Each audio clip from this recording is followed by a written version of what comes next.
ఇవాళ టీడీపీ అభ్యర్థుల రెండో జాబితా విడుదల కాబోతోంది. మరోవైపు జనసేన కూడా 10 స్థానాలకు సంబంధించిన అభ్యర్థులను ప్రకటించబోతోంది. 6 రకాల సర్వేలు, నివేదికల ఆధారంగా టికెట్స్ ను కేటాయింపు జరుగుతోంది. ఈ జాబితాలో పలువురు మాజీ మంత్రులకు చంద్రబాబు షాక్ ఇవ్వబోతున్నారని తెలుస్తోంది. సీట్ రాని వారికి నేనున్నానంటూ చంద్రబాబు హామీ ఇస్తున్నారు.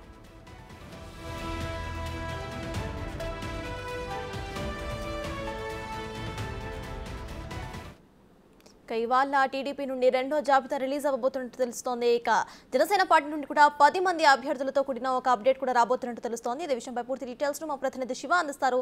శివ, చెప్పండి. మొత్తం మనం చూసుకుంటే జనసేన మరియు టీడీపీ నుండి కూడా ఇవాళ అభ్యర్థుల ప్రకటన వచ్చే ఛాన్స్ ఉన్నట్టు కనిపిస్తోంది. సో దీనిపైన అప్డేట్స్ ఏంటి? సత్తాజ్ మొత్తం మీద చూసుకుంటే తెలుగుదేశం పార్టీ రెండో జాబితా విడుదలకి కసరత్తు ప్రారంభించింది. మరికొద్ది సేపట్లోనే తెలుగుదేశం పార్టీ అధినేత చంద్రబాబు అభ్యర్థుల జాబితా ప్రకటించబోతున్నారు. 25 నుంచి 30 స్థానాలకు సంబంధించి కూడా అభ్యర్థుల జాబితాని చంద్రబాబు విడుదల చేయబోతున్నారు. దీంట్లో ప్రధానంగా చూసుకుంటే అసెంబ్లీతో పాటు పార్లమెంటు స్థానాలు కూడా కొన్ని ఉండే అవకాశాలు అయితే కనిపిస్తూ ఉన్నాయి. ప్రస్తుతం అయితే చంద్రబాబు నివాసం వద్ద కొంత కోలాహలం అయితే నెలకొనున్న పరిస్థితి కనిపిస్తూ ఉంది.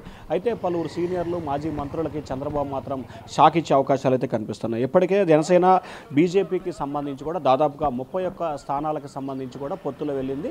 వీరికి సంబంధించిన 30 మంది అభ్యర్థులతో చంద్రబాబు 1-to-1 ఫోన్లో కూడా మాట్లాడడం జరిగింది.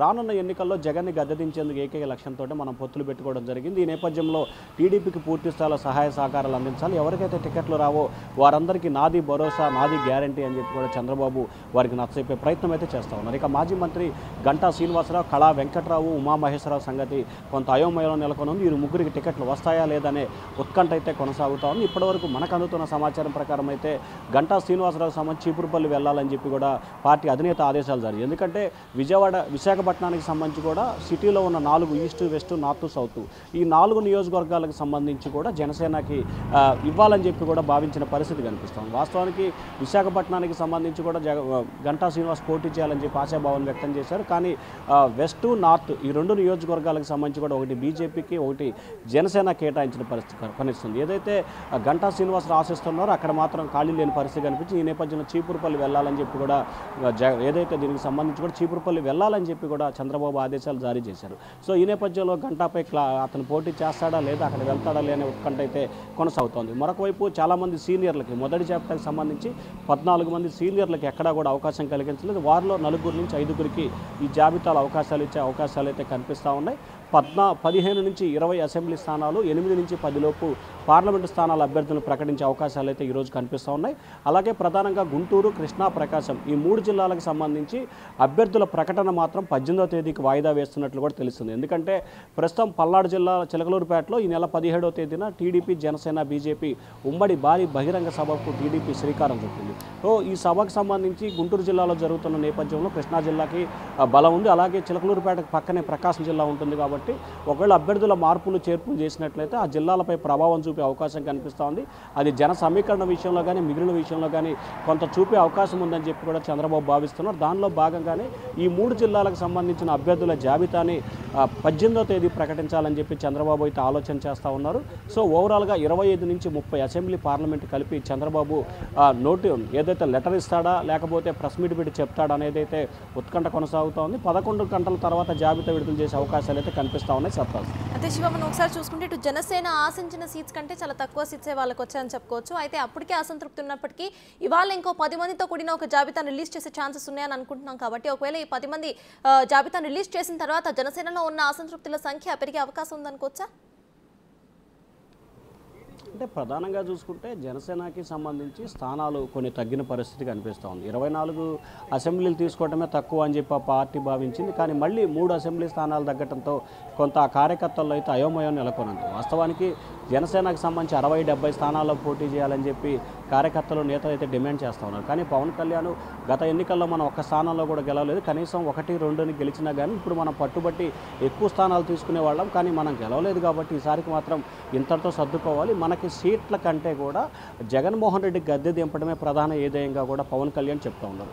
సో ఈ నేపథ్యంలో కార్యకర్తలు, నేతల్ని కూడా సముదాయించే ప్రయత్నం అయితే పవన్ కళ్యాణ్ చేస్తూ ఉన్నారు. ఆ పార్టీకి సంబంధించిన అసంతృప్తులని చల్లార్చే బాధ్యతని నాగబాబు, అలాగే కొంతమంది కీలకమైన వ్యక్తులు ఎవరైతే ఉన్నారో వారందరికీ కూడా పవన్ పవన్ కళ్యాణ్ చెప్పినట్లు కూడా తెలుస్తూ ఉంది. చాలా నియోజకవర్గాలకు సంబంధించి కూడా శాంతించే ప్రయత్నం అయితే జరుగుతూ ఉంది. ముఖ్యంగా బీజేపీకి ఇవ్వాల్సిన సీట్లకు సంబంధించి జనసేన కోరుతున్న సీట్లు తాడేపల్లిగూడెం కానీ, విజయవాడ వెస్ట్ కానీ, అలాగే రాజమండ్రి రూరల్ ఇట్లాంటి, అలాగే విశాఖపట్నానికి సంబంధించి సిటీలో సంబంధించిన 2 ఇట్లా 4-5 నియోజకవర్గాలకు సంబంధించి కూడా ఈ 2 పార్టీల్లో కొంత అయోమయం నెలకొనుంది. మాకు కావాలని చెప్పి కూడా ఆ 2 పార్టీలు కోరుతున్న నేపథ్యంలో కూడా కొంత అక్కడైతే అయోమయం నెలకొనుంది. సో ఓవరాల్గా చూసుకుంటే టీడీపీలో కానీ, జనసేన కానీ అభ్యర్థులకు సంబంధించి టికెట్లు రాని అసంతృప్తులు అయితే కొంచెం ఎక్కువగానే ఉంది. సో వాటిని కట్టడి చేసేందుకు ఇటు టీడీపీ, ఇటు జనసేన 2 పార్టీలు కూడా కీలకమైన నేతలను రంగంలో దింపి మీకు మేమున్నామనే ఒక భరోసా, ధైర్యం ఇచ్చే ప్రయత్నం అయితే చేస్తూ ఉన్నారు సర్తాజ్. అయితే Shiva, as you said, TDP నుండి కూడా అసంతృప్తుల నెంబర్ పెరిగే ఛాన్స్ ఉందని అనుకుంటే, ఒకవేళ మనము ఇటు చూస్తే ఇప్పుడు వచ్చే సెకండ్ లిస్ట్ని బట్టి ఏమైనా ఇటు టీడీపీ నుండి వైసీపీకి జంప్ అయ్యే ఛాన్సెస్ ఉన్నాయనుకోవచ్చా, లేకపోతే చంద్రబాబు వీళ్ళలో ఈ బుజ్జగింపు చర్యలు ఎట్లా చేసే అవకాశం ఉందనుకోవచ్చు? అంటే ప్రధానంగా చూసుకుంటే చంద్రబాబు మొదటి నుంచి కూడా ఈసారి గతంలో ఎన్నడూ లేని విధంగా ఈసారి చాలా స్ట్రాటజిక్గా వ్యవహరిస్తూ ఉన్నారు. ఏ నియోజకవర్గానికి సంబంధించి అభ్యర్థులు అయితే ప్రకటిస్తున్నారో ఆ నియోజకవర్గానికి సంబంధించిన ముఖ్యమైన నేతల్ని, ఆ నియోజకవర్గానికి సంబంధించిన ఇన్ఛార్జీలని, ఆ నియోజకవర్గంలో టికెట్ ఆశిస్తున్న వారిని ముందే చంద్రబాబు పిలిచి వారికి నచ్చజెప్పి మాట్లాడిన తరువాత మాత్రమే అక్కడ అభ్యర్థులు ప్రకటన చేస్తూ ఉన్నారు.